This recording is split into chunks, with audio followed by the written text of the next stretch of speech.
All right, let's jump right into this explainer. Today, we're diving into the underlying physics of human social structures. We look at groups, organizations, and entire societies every single day, but today we're going to view them through a completely different lens. A lens that actually explains why we are so incredibly bad at acting together. We're going to break down the literal information physics of how people connect, why they almost always splinter, and what it genuinely takes to build a cohesive civilization from the ground up. So, we've all been there, right? You're sitting in a totally dysfunctional meeting, and you can't help but wonder why a group of incredibly smart people is so shockingly bad at acting as a cohesive team. Seriously, you can take five absolute geniuses, stick them in a room to solve a basic problem, and somehow the collective output is, well, worse than if you just asked a toddler. We usually brush this off as poor leadership or some weird psychological quirk, but the sources we're unpacking today reveal something way deeper. It's actually a matter of structural physics. Here is the crucial point we really need to grasp today. Acting as a unified entity, it's mathematically and thermodynamically exhausting to achieve.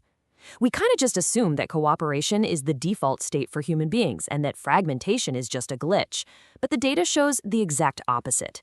Cohesion is an emergent property. Think of it like trying to keep a beautifully detailed sandcastle standing while the tide is coming in.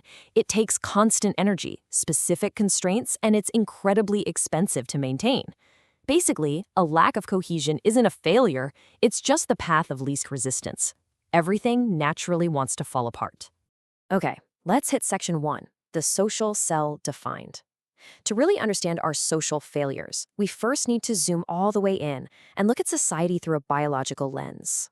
So, a true social cell only emerges when coordination becomes so incredibly reliable that the group behaves as a single adaptive intelligence, rather than just a bunch of competing agents.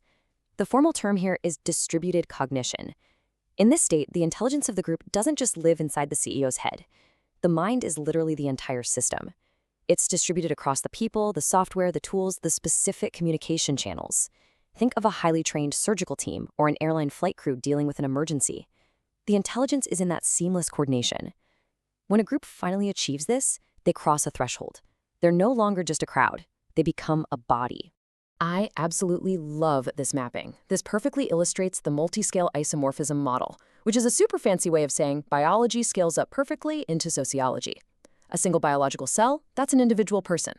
Tissues map right onto our local communities or tight-knit friend groups.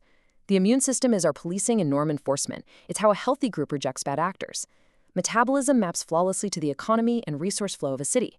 Even apoptosis, which is programmed cell death, shows up socially as the way people peacefully retire or exit roles without destroying the whole organization.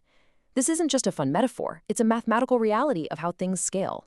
Which leads us to section 2. Why groups fail to cohere. If this biological blueprint is literally in our DNA, why do human groups constantly fail to form this cohesive body? Well, simply put, group cohesion gets sabotaged by our own internal status games and misaligned incentives. In a healthy human body, a liver cell doesn't suddenly decide to hoard resources just to look better than the stomach cell next to it, right? But humans? Oh, we absolutely do. We introduce destructive coupling. Imagine a manager who panics over getting a promotion and starts hiding vital information. That tiny political game cascades noise throughout the entire system. We willingly trade the actual truth for social conformity because our local incentive, like keeping our job or looking smart, totally overrides the global benefit of the group. All right, moving to section 3, scaling from workplaces to nations. Let's see what happens when we level this up from local friend groups to entire civilizations. As groups expand, they require what social physics calls information viscosity. Basically, rigid institutional scaffolding and cultural rules that stop the newly expanded group from immediately falling apart. When a corporation or a nation forms, individuals overlap to create this massive new realm of possibilities, right? But gravity naturally wants to pull that huge structure right back down. Viscosity is that cultural thickness, the laws and shared norms that holds that giant space open so society can actually function inside it without collapsing into pure anarchy. Growth actively forces a group to compress complex information into laws and delegate out specialized roles. You are literally growing the organs you need to survive. Think about it. A friend group of 5 doesn't need a written legal code to pick a restaurant. They just rely on direct perception and vibes. But try running a city of 5 million people on vibes. No way. It's completely impossible. Expansion forces us to create abstract symbols and formal governance. Institutions aren't just annoying bureaucracy, they are the vital organs a civilization has to grow to survive at scale. And that introduces a big problem in Section 4. People are not rocks. If the math is so clearly mapped out on what systems need to survive, why do we constantly break the rules? This contrast here is just fantastic. A physical rock falling down a hill is mathematically perfect. It follows a single objective reality and takes the absolute path of least resistance. But human beings? We introduce massive friction. A society is made of millions of subjective realities.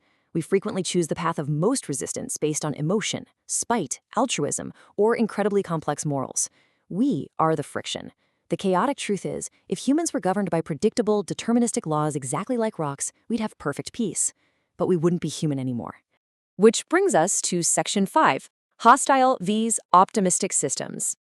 Since we aren't rocks, our social cells require a sort of artificial gravity to hold us together, and that usually forms in one of two ways. Groups generally cohere around a shared enemy, a hostile system, or a shared positive goal, an optimistic system. Think about how many online communities exist literally just to complain about a rival group. That's a hostile system. It borrows energy from its target, but the second that enemy is gone, the group loses its gravity and instantly cannibalizes itself. Optimistic systems, though, generate their own forward momentum. They're building a cathedral together, not just tearing down someone else's fort. They don't fail instantly. They only fail slowly through entropy and a slow loss of confidence over time. So what happens when one of those optimistic social cells steps into the broader, chaotic arena of society? Let's look at Section 6, Surviving the Political Desert. They enter the political desert. This is an environment so depleted of good faith exchange that it thermodynamically drains your group's beliefs and structural trust just by touching it. It doesn't even have to be actively evil. Imagine a super passionate, wildly innovative startup getting bought out by a massive, highly bureaucratic megacorp. That startup's concentrated social cell enters an environment with virtually zero trust. The gradient does all the work. The group's truth is passively extracted just by being in contact with the desert of corporate politics. And this extraction happens through a brutal three-step diffusion. First, forced translation. Your group's complex convictions get dumbed down into catchy slogans just to survive the ambient noise. Second, surface wear. The constant cognitive dissonance slowly thins the boundary between what you truly believe and what is just acceptable discourse. And the final stage, osmotic inversion. The gradient actually reverses. Your group stops exporting its truth and starts importing the ambient noise of the desert.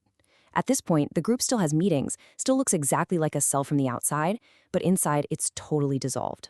The mathematical reality of this is proven via the Fisher information metric, and it shows the immense perceptual distance between a comfortable status quo and an optimized state. Pulling a society from where it is to where it should be requires incredible thermodynamic effort. Every step forward creates tension. The bigger the leap your group tries to make, the exponentially higher the resistance force fighting to pull you right back into the desert. You are literally fighting against the informational gravity of your environment. So, to actually survive the desert, the social cell has to continually run its internal engine. You have to actively pump truth and refuse to dilute your core purpose. You cannot just passively exist in a low-trust environment. You gotta reject that forced translation into acceptable terms. You must prioritize totally honest assessments over performative status games. Every single good faith interaction within your group acts like a biological pump, pushing out the noise and pulling in the truth, completely regardless of the environmental pressure outside. As we wrap up this explainer, I really want you to look at your own workplace, your community, or your political party and ask yourself this: what is actually producing the cohesion of your group right now? Is it a shared goal or just a shared enemy? Are you part of an optimistic system building something that generates its own gravity, or a hostile system that's just going to evaporate the moment the enemy is gone? And maybe the most important question, is your social cell strong enough to survive the desert? Thanks for joining me to explore the information physics of human groups. Keep questioning everything, and I'll catch you in the next one.